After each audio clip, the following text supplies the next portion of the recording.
আসসালামু আলাইকুম। নবম শ্রেণীর মানবিক শাখার প্রিয় শিক্ষার্থী কেমন আছো?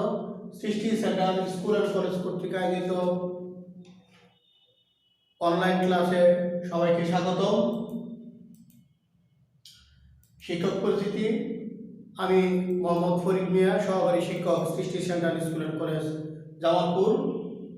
পাঠ পরিচিতি, আজকে তোমাদের পৃথিবীর অভ্যন্তরীণ ও বাহ্যিক গঠন নিয়ে আলোচনা করব। গত ক্লাসে আমি তোমাদের পৃথিবীর অভ্যন্তরীণ গঠন অর্থাৎ মাটির নিচের গঠন প্রক্রিয়া আলোচনা করেছিলাম। আজকে তোমাদের পৃথিবীর বাহ্যিক গঠন অর্থাৎ ভূপৃষ্ঠের উপরের গঠন সম্পর্কে আলোচনা করব। সেক্ষণ আমরা আজকে এই অংশ থেকে শিখব পর্বত, মালভূমি, সমভূমি বলতে কি বুঝো, পর্বতের প্রকারভেদ ও বৈশিষ্ট্য। আজকে আমরা কি শিখবো এখান থেকে? পর্বত, মালভূমি, সমভূমি কি এবং পর্বতের প্রকারভেদের এবং বৈশিষ্ট্য। পৃথিবীর প্রধান ভূমিরূপ, পৃথিবীর প্রধান ভূমিরূপগুলা কি কি? পৃথিবীর উপরের ভূমিরূপগুলা কি কি? অর্থাৎ শত শত বছর পূর্বে পৃথিবী এইরকম অবস্থা ছিল না। কালক্রমে পৃথিবীর বিভিন্ন ভূমিকম্প, ভূমিস্খলনের ফলে কোথাও উঁচু, কোথাও নিচু, কোথাও পর্বতের সৃষ্টি হয়েছে। সেই অনুসারে পৃথিবীর ভূমিরূপগুলোকে তিন ভাগে ভাগ করা যায়। কয় ভাগে? তিন ভাগে। লক্ষ্য করো চিত্রটি, এখানে লক্ষ্য করে তোমরা বুঝতে পারবে এটা হচ্ছে সাগর, সাগরের উপরে হচ্ছে সমভূমি, যেখানে গাছপালা জন্মে, মানুষ জীবজন্তু বসবাস করে, ঘরবাড়ি নির্মাণ করা যায়, সেই অংশটুকু হচ্ছে সমভূমি। ঠিক এই যে সমভূমি থেকে উঁচু যে শৃঙ্গটা দেখা যায় সেটা হচ্ছে পর্বত। আর পর্বত বা পাহাড়, এই পর্বত বা সমভূমির মাঝে যেটা অবস্থিত সেটা হচ্ছে পর্বত থেকে নিচু, সমভূমি থেকে উঁচু, এই যে অংশটুকু এটা হচ্ছে মালভূমি। তো আমরা এখানে কি শিখলাম? পর্বত, সমভূমি, মালভূমি। এখন খেয়াল করো, সমুদ্র পৃষ্ঠ থেকে অল্প উঁচু মৃদু ঢাল বিশিষ্ট বিস্তৃত সমভূমিকে সমভূমি বলে। এই যে সমুদ্র থেকে অল্প মৃদু ঢাল বিশিষ্ট বিস্তৃত ভূমিকেই সমভূমি বলে। মালভূমি কি? পর্বত থেকে নিচু কিন্তু সমভূমি থেকে উঁচু, খাড়া ঢাল বিশিষ্ট বিস্তৃত সমভূমিকে মালভূমি বলে। মালভূমির উচ্চতা 100 থেকে কয়েক হাজার মিটার হয়ে থাকে। পরবর্তীতে হচ্ছে পর্বত, সমুদ্রতল থেকে অন্তত 1000 মিটার বেশি উঁচু, সমুদ্র তল থেকে 1000 মিটার পর্যন্ত বেশি উচ্চ বা খাড়া ঢাল বিশিষ্ট শিলাস্তূপকেই পর্বত বলে। পরবর্তী আমরা শিখব পর্বত বা পাহাড় কাকে বলে। আমরা পূর্বে জেনেছি, এক চিত্রটি লক্ষ্য করো,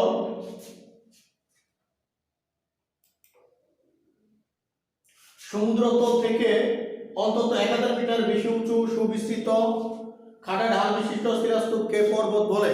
যেমন হিমালয় পর্বত সাধারণত 600 থেকে 1000 মিটারের উঁচু স্বল্প বিস্তৃত শিলাস্তূপকে পাহাড় বলে। অর্থাৎ এই যে সমুদ্র পৃষ্ঠ এখান থেকে 1000 মিটার, 600 থেকে 1000 মিটার উঁচুকে বলা হয় পাহাড়, আর 600 মিটার থেকে 1000 মিটার উঁচু ভূমিকে বলা হয় পর্বত।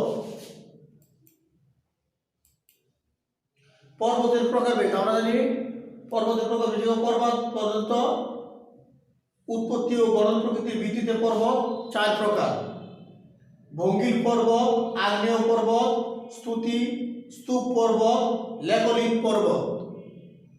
তাহলে পর্বত কয় প্রকার? পর্বত হচ্ছে 4 প্রকার।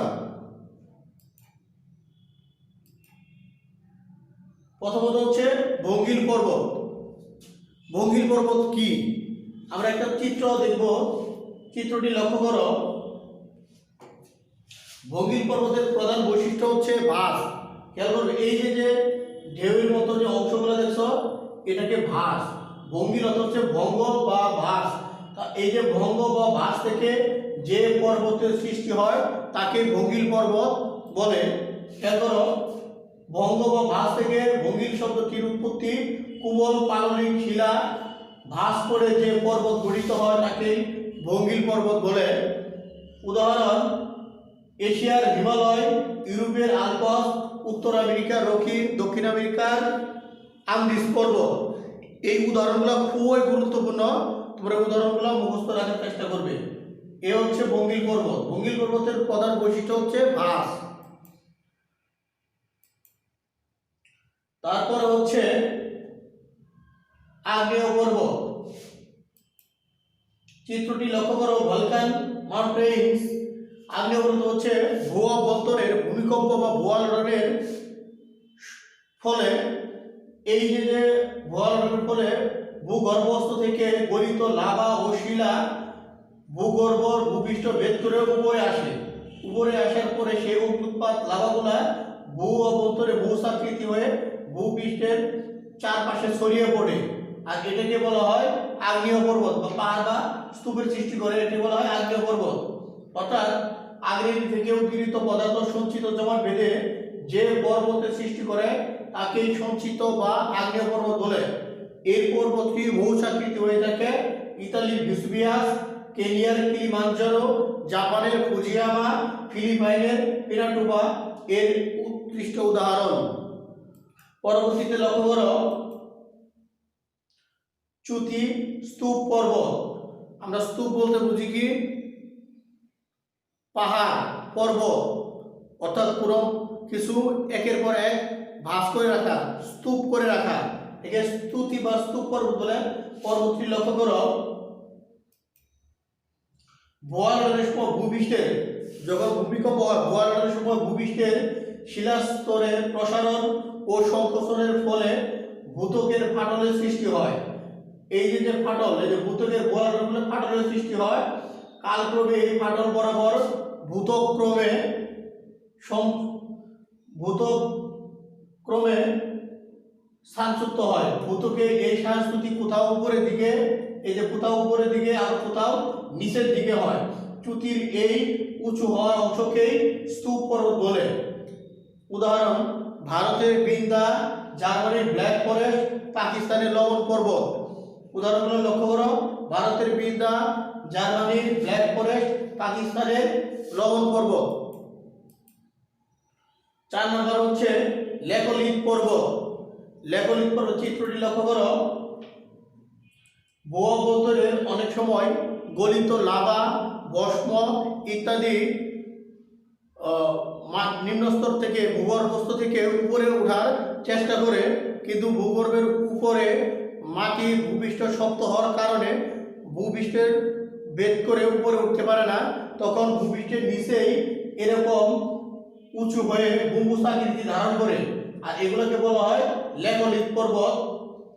পৃথিবীর উপর থেকে গলিত লাভা কিংবা বিভিন্ন গ্যাসের দ্বারা স্থানান্তরিত হয়ে ভূপৃষ্ঠ বের হয়ে আসার চেষ্টা করে, কিন্তু এগুলো ভূপৃষ্ঠের উপরে না এসে ভূত্বকের নিচে জমাট বেঁধে গম্বুজাকৃতি ধারণ করে, একে লেকোলিথ পর্বত বলে। যেমন আমেরিকা যুক্তরাষ্ট্রের হেনরি পর্বত।